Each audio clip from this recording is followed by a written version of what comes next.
모델의 디테일한 양은 어떤 식으로 찾아내는지 한번 보여드리도록 하겠습니다. 보이는 대로 맞춰줍니다. 측면에서 보이는 대로. 다른 각도를 봤을 때 틀리면 당연히 고쳐줘야 되고요. 이 지점에서부터는 느낌상 빛을 받으니까 이런 면이 나올 것 같아요. 윗면을 바라보는 면, 이런 면. 이런 면이 나오고 꺾일 것 같다. 이주에 이 회전하는 느낌 있죠? 이 느낌이 그대로 교근, 턱 근육으로 넘어갈 수 있게끔 얼굴 바닥과의 흐름도 생각을 해줍시다. 이게 작업을 한 지 좀 오래돼가지고 만들어진 지가 한 달이 넘었을 거예요. 이게 망했다. 다시 만들면 돼요. 정면에서 보이는 이 앞바퀴의 모양꼴과 제일 바깥쪽에 여기 찝어줘야 돼요. 찝어서 이 각도 만들어야죠. 한쪽만 하지 말고 반대편도 같이 해야 되겠죠. 귓바퀴에 있는 이런 얇은 영역들, 이런 얇은 바깥 귓바퀴 영역도 체크해주고 만들어줘야죠. 파야죠. 이때도 힘 너무 많이 주면 이게 흙이 오래돼가지고 부러지겠죠. 45도 봐주고 45도에서 보이는 이런 면적들이나 각도 더욱더 디테일하게 잡아줍니다. 그리고 아까 눈뼈하고 이마를 좀 나눠놨는데 측면에서 보니까 눈뼈의 두께감이 조금 더 와도 될 것 같아요. 이런 것도 관념으로만 만드는 게 아니라 틀렸으면 객관적으로 수정을 해야 됩니다. 이어폰 들어간 자리가 굉장히 좁게 있는 사람이에요. 45도가 이 사람의 입체를 보는데 굉장히 큰 도움을 주는 각도입니다. 입체와 공간을 보는데 가장 큰 도움을 준다. 왜냐, 측면 사진에서는 이 프로필 라인이랑 이선에서의 공간 자체가 카메라에서 굉장히 멀리 있기 때문에 실제 느껴지는 것보다 좀 작게 표현이 되는데 45도를 보게 되면은 앞면부가 제일 포커스로 맞춰지게 되면서 이런 흐름들이 훨씬 더 잘 보이게 되는 거죠. 45도에서 묘사를 해주는 것도 중요합니다. 입술 두께가 보이면 이 부분을 살살 깎으라는 거죠. 깎고 정돈해주고 입술의 라인도 스케치 집어주고 여기 눈뼈의 어두운 영역도 잡아줍니다. 45도에서 턱이 약해지지 않게 해주고 여기도 뭐 점이 있는 걸 봤을 때 어두운 구간이 이렇게 넘어오거든요. 그럼 각도 자체가 방금 전까지는 여기가 하나로 다 차 있었는데 조금 더 구분을 해주고 여기 양이 좀 더 있어야 될 것 같아요. 왜냐면 여기 양이 차야지만 이 각도가 나올 것 같아요. 각도가 밑면으로 이런 걸 해부학적인 지식으로 만드는 게 아니죠. 관찰로 만드는 거죠. 관찰.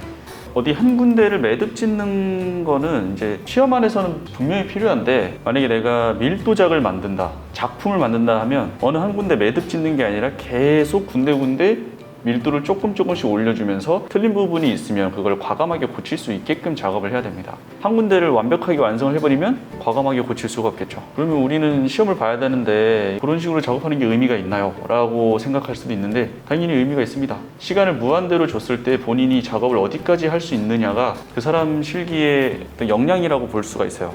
시간을 많이 줬을 때 많은 걸 만들어내고 더 담게 만들 수 있는 친구가 4시간 시험 안에서도 훨씬 더 많은 걸 보여줄 수가 있습니다. 그래서 밀도 수업이 있는 거예요. 눈은 꺾이는 지점들의 위치가 굉장히 중요하고 그걸 정확하게 맞추기 위해선 회전하는 속도나 그런 것들도 맞춰야 됩니다. 눈도 정면에서만 이렇게 라인을 따고 끝내는 게 아니라 밑에서 밑사진을 보는 연습도 해야 됩니다. 밑에서 보고 맞추는 거죠. 어떤 식으로 안구가 회전을 하며 어느 정도 속도로 윗눈꺼풀이 회전하는지. 그럼 이게 밑에서 회전을 맞춰주니까 정면에서 보면 또 살짝 찌그러지거든요. 그러면 그 부분을 다시 한번 교정합니다. 정면에서 밑에서 봤을 때 회전과 정면에서 봤을 때 꺾임이 일치를 하는 구간을 만들어낼 수가 있겠죠. 그리고 45도도 부지런히 봐줍니다. 45도에서 보이는 안구와 눈꺼풀이 만들어내는 검은색 삼각형 공간도 만들어줍니다. 45도에서 보니까 이 어두운 구간의 면적도 굉장히 다이나믹하게 꺾여 있는 사람이네요. 이 각도가 안으로 손가락을 넣으면 이렇게 치고 들어오죠. 이렇게. 그리고 광대뼈의 밝은 면이 굉장히 잘 보인다. 빛 받는 영역까지 느껴져요. 요만큼 아주 넓게. 오고 이게 되게 희한한 잔량이 들어가 있는데 이런 건 체크만 해놓을게요. 일단 여기서 살짝 오목해 보이는 어떤 볼륨이 있고 또 여기 오목이 존재함으로써 이 중간 사이에 정체를 알 수 없는 어떤 덩어리가 있어요. 제가 봤을 때는 느껴집니다. 느낌으로 보면 이런 식으로. 이거 해부학으로 설명할 수 있습니까? 그냥 관찰로 만드는 거예요. 관찰로 봤을 때 이 부분에서는 약간의 윗면을 바라보면서 밝은 면을 형성하고, 여기서는 어둠이 급하게 꺾이면서 이 볼륨을 만드는구나. 볼륨의 단계가 넘어갔다가 다시 밝은 면, 그리고 다시 넘어가고, 여기서 다시 밝은 면이에요. 여기서는 이제 교근의 밝은 면이라고도 볼 수 있겠네요. 회전을 하면서 넘어가다가도 한번 걸터 앉고, 밝은 면으로 걸터 앉고 부드럽게 넘어가고 다시 교근의 밝은 면을 만들어낸다. 45도에서만 본 거고 정면에서도 보이는 정도를 맞춰야죠. 정면에서 봤을 때 보이네요. 여기 혹시 보이시나요? 이게 카메라에서 잘 잡힐지 모르겠는데 이 부분에서 한번 언덕이 딱 걸려요. 그 언덕이 여기인 거예요. 여기에서 생기는 거예요. 아무런 생각 없이 그냥 단순하게만 바라보면 절대로 볼 수 없는 영역입니다. 정면에서 이런 음영이 있는 걸 보지도 못했을 거예요. 하지만 45도를 보고 양을 디테일하게 분석해 보니까 여기서 왜 변칙적인 덩어리가 나왔지? 정면에서는 어떻게 생겼을까? 저기 한번 걸리고 넘어가는 게 이 부분이구나. 이렇게 찾아 들어가는 겁니다. 정면에서 보이는 어떤 빛받는 부분을 스케치해 주기도 하고, 잘하는 사람일수록 어떤 대상을 바라보는 방식이 굉장히 다양합니다. 그 눈썹이 나오는 부분은 아주 타이트하게 윗눈꺼풀과 붙어 있는 걸 볼 수가 있어요. 점막이 좀 보이죠? 이 점막도 양을 한번 모아 볼게요. 이렇게 점막만 생각하고 이런 식으로 양을 모아 보겠습니다. 이런 구간들도 스케치를 해가지고 수평 대칭이나 면적 대칭을 모델하고 맞춰줘야 됩니다. 45도. 묘사할 때는 45도를 많이 보라 했죠. 입술이 끝나고 입술선에서 말려 들어가요. 한번 말려 들어가고 입술 끝에서 뒤로 빠지는 거 뚜렷하게 보이죠? 그 구간 있고, 이쪽에서 팔자주름이 맺히는 게 보여요. 여기서부터 이 수염이 나오는 이 구간에서부터 양이 살짝 돌출되는 게 느껴진다. 그래서 지금 그 전에는 팔자주름 라인이 이런 식으로 형성돼서 넘어가는 걸로 보였거든요. 여기도 그 위에 있는 영역으로 묶어줘야 될 것 같다. 말이 어렵죠. 이런 거 할 때 붓을 쓰면 좋아요.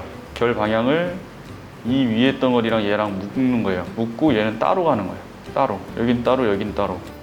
이런 입술의 두께감도 다시 맞춰줍니다. 요 위에는 1mm 라인을 얘기하는 겁니다. 입술이 끝나고 보이는 요 딱 찝히는 어두운 영역도 45도에서 그림을 그리듯이 맞춰주세요. 맞춰주고 아랫입술에 딱 붉은 영역 찝히는 부분도 잡아주고, 찝혔다가 덩어리지잖아. 찝혔다가 덩어리. 인중의 두께감도 잘 보이네요. 이렇게 정말 많은 걸 볼 수가 있죠. 45도에서 내가 여기서 맞췄어. 이렇게 맞춘 다음에 정면 갔는데 뭐 넓이나 그런 것들이 틀렸어. 고치는 거예요. 그래서 시간이 오래 걸려요. 잘하는 사람일수록 돌림판이 바쁘다. 여러 각도를 같은 시간 내에 많이 돌려본다 이거죠. 이것도 지금 45도 보고 라인을 잡는 건데, 얘가 만약에 정면에서 넓어졌다? 수정. 그러면 저는 이걸 기억하고 정면 가서 보겠죠. 봤을 때 문제 없네? 그럼 이대로 가는 거예요. 정면에서 보이는 밝은 면을 받는 부분을 최대한 맞춰주려고 하고 스케치해도 됩니다. 근데 이렇게 다듬으면서 또 주의해야 될 게 뭘까요? 내가 건드리는 곳은 측면 외곽 프로필이죠. 측면에서 확인해 줘야 돼요. 콧대 잡히고, 코끝이 너무 뾰족해지려고 하는 밑으로 내려오려는 성향이 보여요. 콧구멍도 살짝 더 들려야 될 것 같고, 이쪽 45도에서도 입술 끝 스케치. 여기 양감이 좀 더 있어야 되는데 너무 빨리 빠져버렸네. 양은 느껴지는데, 면적은 느껴지는데 얘가 각도 자체가 이렇게 돼 있잖아요. 거기에 볼륨이 더 들어가야 된다. 볼륨. 한 땀 한 땀 찾아주고 있죠. 그럼 이 진도가 나가는 건가 싶은데도 조금씩 모델과 일치를 하게 되는 겁니다. 여기서 입술 끊어줘야 되겠네. 지금 근데 45도에서 끊어주는 거기 때문에 또 어디서 확인해야 돼? 정면에서 결국에 맞춰줘요. 정면에서. 근데 45도에서 보이는 거 일단 해주라는 거예요. 일단은 해주고 나중에 정면 가가지고 또 해주는 거예요. 여러 각도를 보면서 세세한 영역 하나하나도 다 관찰로 만들 수 있습니다. 관념으로 덩어리 이러면 입시에서는 뭐 될 수도 있어요. 거기까지. 근데 거기 이상으로 넘어가고 내가 강사의 실력, 그리고 뭐 피겨 원형사 같은 조형을 업으로 삼는 정도의 실력이 되고 싶다? 미친 듯이 계속 관찰하는 그런 연습이 필요합니다. 입시생도 당연히 이게 되면 어나더 레벨로 갈 수 있는 거죠. 제가 객관적으로 생각하는 이상적인 실기는 본인이 컨디션이 아주 안 좋고 최악의 경우에도 90점대가 넘는 실기. 이번에 망했다. 90점 초반. 평타 쳤다 하면 90점 중반. 잘했다 하면 후반. 시험장에 갔을 때 어떤 상황에 놓여 있어도 합격할 수가 있는 겁니다. 여기도 덩어리가 있는데 이렇게 덩어리 있고, 그럼 얘랑 대칭을 맞춰주면 더 좋겠네요. 이쪽이랑 이쯤에서 잡히고 덩어리 라인 있어요. 덩어리 라인 있고 또 잡히고 똑같네요. 반대쪽이랑. 근데 이걸 어설프게 하면 되게 이상해져요. 자연스럽게 모델에 맞게끔 스무스하게 연결해주면 굉장히 사실적인 묘사가 되고, 애매하게 요상하게 해버리면 아주 아마추어 같은 느낌이 들죠. 그래서 교근 덩어리 다시 오고, 교근 덩어리의 흐름을 보면은 이 밝은 면이 이렇게 갔다가 이쪽으로 가요. 이쪽으로 가서 이주의 윗면에 안착돼요. 이런 흐름. 그래서 이주의 이 연결성이 그대로 교근을 타고 오는, 제가 지금까지 강의 영상 찍으면서도 말은 안 했던 것 같긴 한데 스케치로 굉장히 많이 했습니다. 이주 체크하고 윗면 체크한 거예요. 윗면. 그리고 귀 앞바퀴 연장선 여기 요 회전의 흐름을 그대로 광대뼈까지 끌고 오는 이런 스케치 몇 번 했어요. 그런 것들이 다 의미 없는 스케치가 아니었다. 그리고 이런 표현을 해주면서도 계속 이게 가까이서 만들게 되잖아요. 그 가까이서 만드는 거에 빠지면 안 돼요. 항상 거리를 두고 봐줘야 돼요. 그래야지 이게 모델하고 일치를 하는지, 정확한 위치에다가 내가 이 덩어리를 만들었는지가 객관적으로 보입니다. 모델링 할 때 내 눈의 객관성을 유지하는 것도 중요하죠. 다 경험해 봤잖아요. 내가 만들 땐 닮은 줄 알았는데 막상 깔아놓고 보니까 안 닮은 경우. 이 덩어리를 볼륨 그리고 볼륨 이렇게 볼 수도 있지만, 여기서부터 여기까지의 덩어리로도 볼 수 있어요. 부분으로 보면 이걸 디테일하게 잡아줄 수 있어요. 근데 이거를 볼록하고 오목하고 볼록하네? 이것만 신경 쓰다가 전체적인 여기서부터 여기까지의 볼록이 늘어질 수도 있다. 그 부분을 크게 보고도 작업을 해주는 거죠. 다시 한번 말하지만 여러 방법으로 봐야 된다. 털이 나오는 구간이에요. 브렛나루가 나오는 구간은 살이 좀 튀어 올라와 있어요. 튀어 올라와 있고, 측면에서 이 사람의 광대뼈에 밝으면 빛하고 넘어가는 모양꼴이 어떻게 생겼는지도 봐줍니다. 내가 보이는 각도에서 감으로 잡아주고, 감으로 잡은 것들은 전부 다 검증을 해줘야 된다. 검증을. 여기 윗면 만드니까 덩어리도 잘 보이네.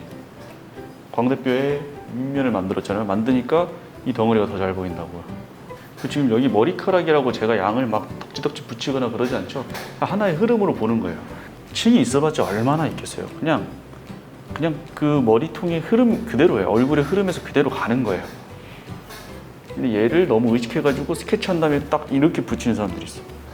이것도 이 흐름을 보고 외곽을 보고 자세한 형태를 보는 데는 다 방해 요소다. 흐름만 봐라, 흐름만. 그리고 나중에 살짝 묘사를 해주면 되죠. 볼이 깨지지 않는 선에서. 참고로 이번 영상은 기본적인 것들이 좀 되는 사람들이 도움을 얻어갈 영상일 것 같고, 본인이 초반에 이제 큰 폼이 안 나온다. 대부분의 학생들이 요새 잘 안 나오는 것 같긴 해요. 측면이 얇아진다던가 비례가 안 나오다던가, 그런 친구들은 이것보다도 중요한 게 그것들을 맞추는 거겠죠. 맞춘 다음에 그 이후에 이 영상을 보는 것도 좋습니다. 지금 당장 영상 끄라는 건 아니고, 이주도 각도만 보면 여기보다 더 들어오잖아. 여러 방향으로 보란 말이죠. 이거를 이렇게 들어온단 말이에요. 이 약간의 차이 때문에 피부, 교근 쪽의 면적을 더 잡아줄 수 있는 거예요. 그래서 확정 짓고 완성하지 않는 거지. 아무리 해도 100% 똑같은 사람은 만들 수가 없겠지만 계속해서 정확도를 높여주는 거죠. 얘가 길어지네. 이주가 볼록 튀어나오고 이 부분이 기네. 이 부분. 여기가 길어. 그럼 여기까지 앞바퀴가 좁혀 들어오는 거고, 얘는 좀 더 길어지고, 교근에서도 밝은 선이 이렇게 오네요. 이렇게. 그 얘기는 볼륨으로 볼 수 있어요. 여기를 윗면으로 전환하고 회전으로 볼륨 만든다. 이렇게 볼륨. 윗면에서 넘어가면 되잖아. 자연스럽게 연결해주고. 지금 촬영 시간으로 1시간이 넘어갔는데 그 사이에 많은 변화는 없을 건데, 조금씩 밀도감이 높아지고 더욱더 움직임이 풍성해지고 양들이 다양해지는 겁니다. 얘를 계속 하는 거예요. 오늘 제가 약속이 있어가지고 영상을 계속 끊을 거예요. 계속해서 이 모델로 어떻게 밀도작을 만드는지 강의를 해드리도록 하겠습니다.